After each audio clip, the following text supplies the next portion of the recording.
Will the big economic news of a Trump recovery sink Joe Biden's ship? I'll give you an example from this week that shows leftists don't actually know how to debate. Plus, Twitter is at it again with more censorship. All that and more. I'm Bobby Eberle. This is a 13-minute news hour. And God bless the United States of America.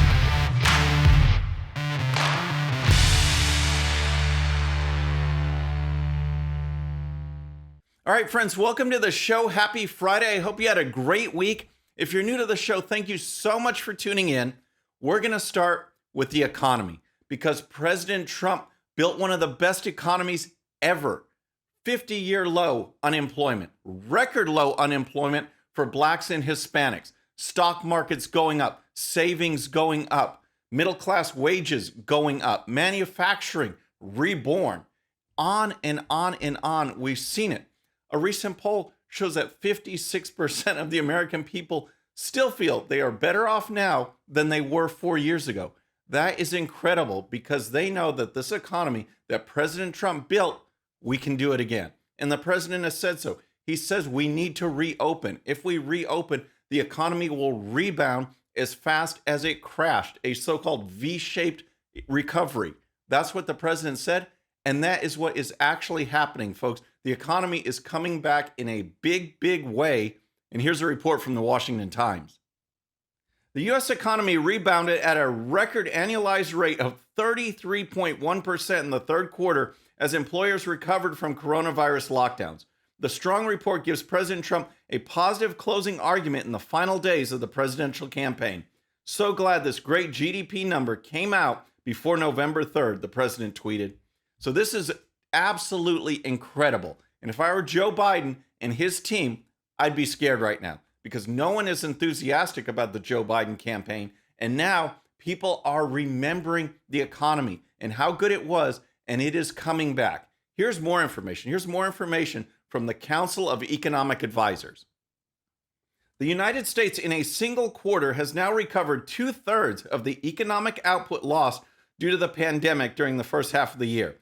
In the recovery from 2008 to 9 recession, it took 4 times as long to regain the same share of lost economic output. Real consumer spending rose 8.9%, 40.7% at an annual rate in the third quarter, the largest quarterly increase on record. Both goods and services experienced steep increases.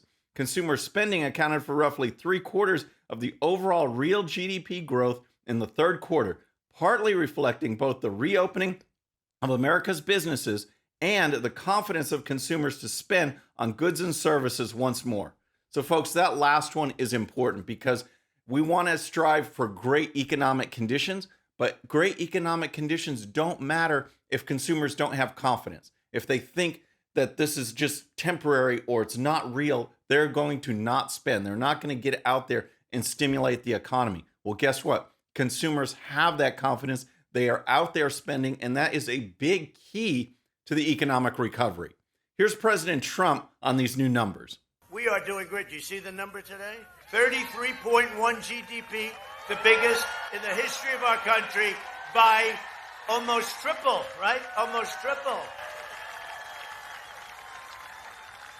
No, it's very much bigger than any GDP we've ever had. You have to go back to the 1950s, and then it's less than half.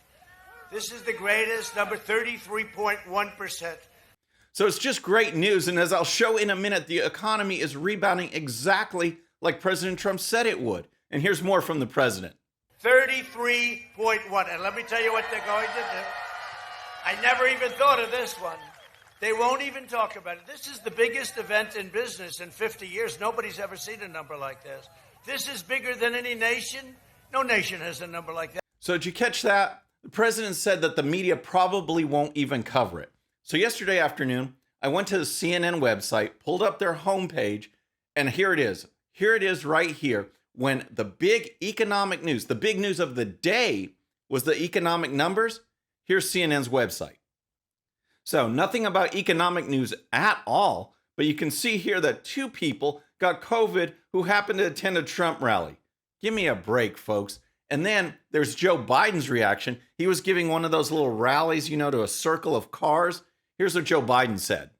When Barack and I left office, we left Donald Trump a strong economy, stronger than the one he handled. And just like everything else he inherited, he blew it. Now he's squandering that economy. Wow, I guess Joe Biden forgot what the economy was like before the lockdowns, before everything was shut down due to a coronavirus response. Joe Biden tries to criticize the response, so he implies that he would have even more lockdowns, make it even worse, destroy the economy even more. Yet he criticizes President Trump on the economy.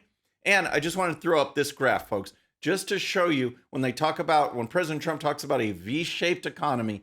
Check out this graph. All right, so you can see when the economy was shut down, boom, economic output went way down. It's the first edge of the V. Now, the thing is, how does it recover? Does it recover slowly as the left wanted it to be, as they said it was going to be? No, President Trump said it would rebound just as strongly. And as you can see right here, plain as day, that's exactly what's happening. All right, folks, next, let's talk about this debate I was in. But first, if you're new to the show or haven't subscribed yet, please subscribe. And when you do, please hit that bell so you'll be notified. We're making our push for 100,000 subscribers by Election Day. 100K by Election Day. We've topped now 98,000 subscribers, folks. We only need about 1,600 to go to reach the goal. Please help. We can do it with your help. All right. So now let's talk about this debate. I was on a 3-on-1 debate, if you include the left-wing host this week, and it was just a case study in how the left does not know how to debate. They will not talk about the actual facts. They will talk over you. They will distract, name call, and it was amazing to go through it. Here's just an example. Okay, there was a Democrat strategist, there was me, and there was Professor Alan Lichtman, a history professor from American University. He was supposed to be the nonpartisan one. Yeah, let me say my predictions are purely nonpartisan, impartial. So sure, whatever. I knew that claim was completely bogus when he said this. At the end of 2019, Trump was only down 4 of my 13 keys to the White House. It takes 6 to count him out. But then we had the failed response to the pandemic and to the cries for social and racial justice. So when he makes this subjective call that says President Trump failed on COVID response or that didn't adequately address the cries of Black Lives Matter, you know something's wrong there. You know he's a far left winger, and I invite you to look him up, and man, you'll see for sure. So I challenged him on that. I challenged him on the president's response, saying the economy was booming. Now we want to reopen it, and he's telling people not to fear a virus that has a 99.9% recovery rate. Well, that didn't sit well with him being challenged, and he came back with this. But I need to correct a few gross falsehoods that we just heard. 99.9% of Americans who get COVID don't recover. The death rate in America is 2 to 3%. Okay, well, Lichtman is wrong because he is citing the case fatality rate. But what really matters to the American people is a simple question, is if I get COVID, what are my chances of survival or death, whichever way you want to look at it? He is quoting the case fatality rate, which does not tell the complete story. What I was quoting was the infection fatality rate, which takes into account all those people, even asymptomatic ones, those that are not a case. If you're sick and you're feeling bad and you get tested and they say, oh, you've got COVID, now you are a COVID case. But you could be asymptomatic. You might not get tested at that time. Later on, out of curiosity, or maybe your job requires it, or school requires it, you get tested and they say, guess what? You don't have COVID, but you did. You've got the antibodies. Well, guess what? That means you had COVID and you survived. So you take everybody that had COVID, you run it through the CDC's own figures, you come up with the 99.9%, which I've said on shows before. He didn't like that. Then you have the Democrat strategist who couldn't debate, so she employed the I'm going to talk over you tactic. Her point was that President Trump going after Joe Biden on the issues was a distraction, that debating issues was a distraction. So I had to address that, and here's how it went. And I apologize for the poor connection. It seemed like everyone's connection was crystal clear except for mine. So you have to contrast it. It's not a distraction. That is just basic campaigning. You have to let the voters know. Over 200,000 people are dead because of your poor mismanagement. Excuse me. The Republican Party has failed the American people. So you don't get to lie. Joe Biden won't even go out and speak on his issues. He just hides and hopes the media covers Joe Biden for him. does speak on his President issue. Trump has to go out there and contrast himself with his opponent because his opponent isn't doing it. Wow, it's just unreal. These folks will not debate. They talk over you. They get all bent out of shape because the facts aren't on their side. So they just make up stuff. They rant and rave and try and drown you out. And rather than go through more of the details, I invite you just to check it out. It's very entertaining. 3-on-1 debate. You can check it out right here. That happened on Wednesday. So next, we're going to talk about Twitter because they are at it again. And folks, you know, this is a tough campaign. President Trump should win by a landslide, but part of you has to wonder, and this is why we all have to stay together. We have to encourage people to vote because it gets frustrating. Sometimes you wonder, how can any conservative or Republican win in today's climate? The Hunter Biden story is huge. They won't cover it. The New York Post broke the story. It was banned and blocked on Twitter, throttled on Facebook. Those two CEOs came before the Senate. They couldn't name one left-wing person or organization that they have blocked. Yet Republicans and conservatives, President Trump gets blocked, labeled, tagged, throttled, you name it, over and over and over again. They are influencing, directly interfering with the election. And now Twitter is at it again, this time with a Border Patrol official. And here's the story.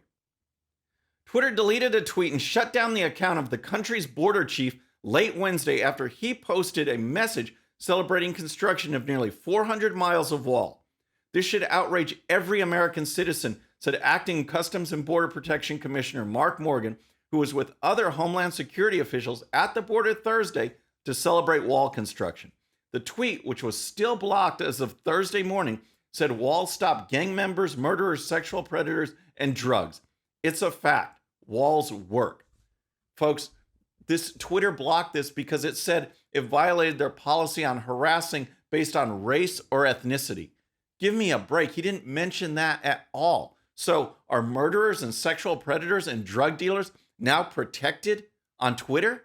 Because they sure don't block propaganda from communist dictators and other thugs out there. That goes fine. Again, they couldn't list at the Senate any left-wingers that they have blocked. But now they block this kind of message? Bret Baier over at Fox News, he was talking with another host, Bill Hemmer. He said that this could be an issue in this election.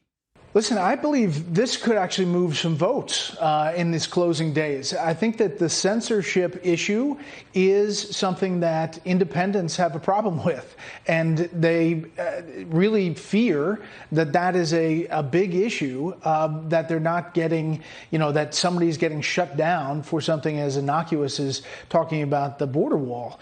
All right, folks, Baier is right. This is a big deal. And from a messaging, communications, or political standpoint, you can put Joe Biden in with all of this. The media, big tech, they are covering for Joe Biden. They are blocking information to get out to voters that is damaging to Joe Biden or supportive of President Trump.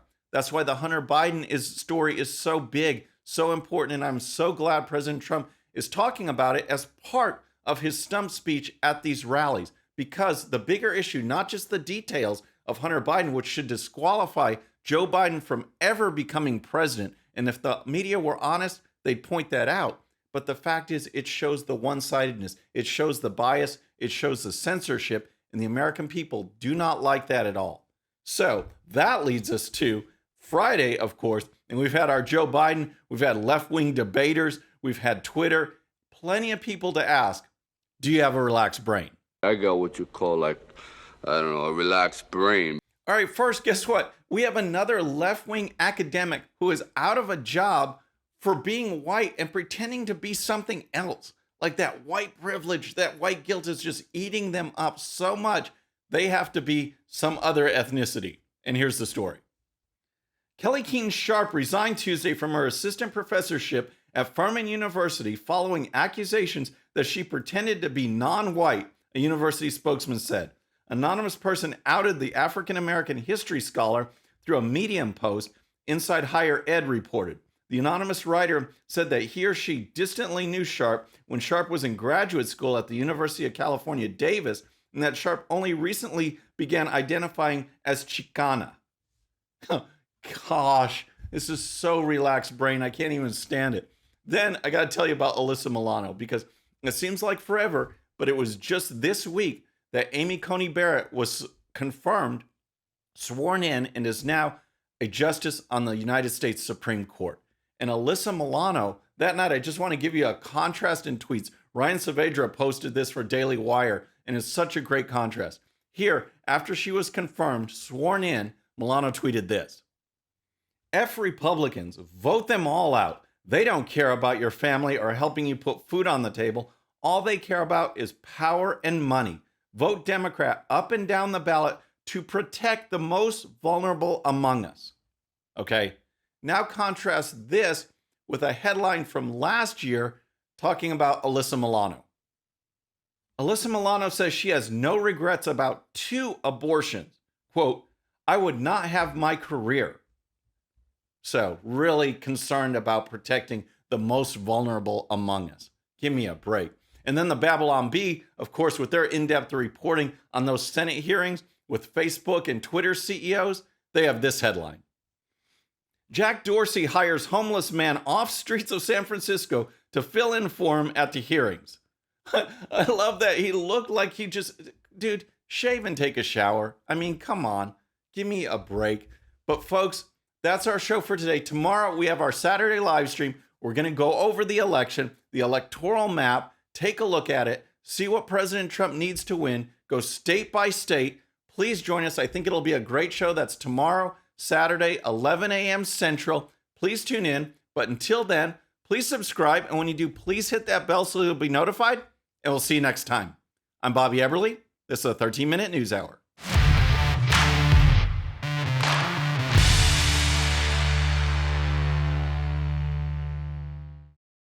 Okay, friends, thanks so much for watching. And before you go, please hit that subscribe button, hit that bell so you'll be notified. And here's a special video just for you so you can watch even more of the 13-minute news hour. And don't forget to check out GOPUSA.com for the best in conservative news and commentary. We'll see you next time.